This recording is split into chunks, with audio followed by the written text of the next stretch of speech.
नमस्कार विद्यार्थी मित्रांनो, विजन गव्हर्नमेंट जॉब हे आपल्या एज्युकेशन चॅनलवरती आपलं पुन्हा एकदा स्वागत आहे। आज MPSCच्या ऑफिशियल वेबसाईटवरती एक नोटिफिकेशन आली आहे आणि त्याच्यामध्ये STIचा रिझल्ट लागलेला आहे। STI प्री 2016 तर त्याचा रिझल्ट अनाउन्स झालेला आहे।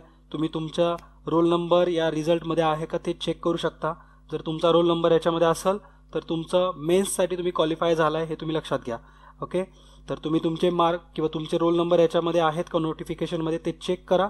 जर तुम्ही नोटिफिकेशन बघितली नसेल तर खाली डिस्क्रिप्शन बॉक्समध्ये एक लिंक आहे, त्याच्यातून तुम्ही डायरेक्टली नोटिफिकेशनवरती जाऊ शकता किंवा जे स्क्रीनवरती लिंक दिसते ती जर लिंक तुम्ही टाईप केली तर डायरेक्ट रिझल्ट पेज ओपन होईल। ओके, तर तुमचा रिझल्ट नक्की चेक करा आणि तुमचा सिलेक्शन झालंय का मेन्ससाठी हे सुद्धा कमेंट बॉक्समध्ये मेन्शन करा। ओके, आणि जर सिलेक्शन झालेल्या कॅन्डिडेट्सची संख्या जर जास्त असेल तर आपण त्या दृष्टीने त्यांच्यासाठी लेक्चर्स प्रोव्हाइड करू।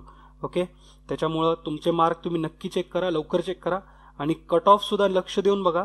कट ऑफ जो आहे हा समोर तुम्हाला स्क्रीनवरती दिसतोय हा ऑफिशियल नोटिफिकेशनमधलाच कट ऑफ आहे, त्याच्यामुळे तुम्ही कट ऑफ चेक करा कारण कट ऑफ हा खूप जास्त हाय झालेला आहे।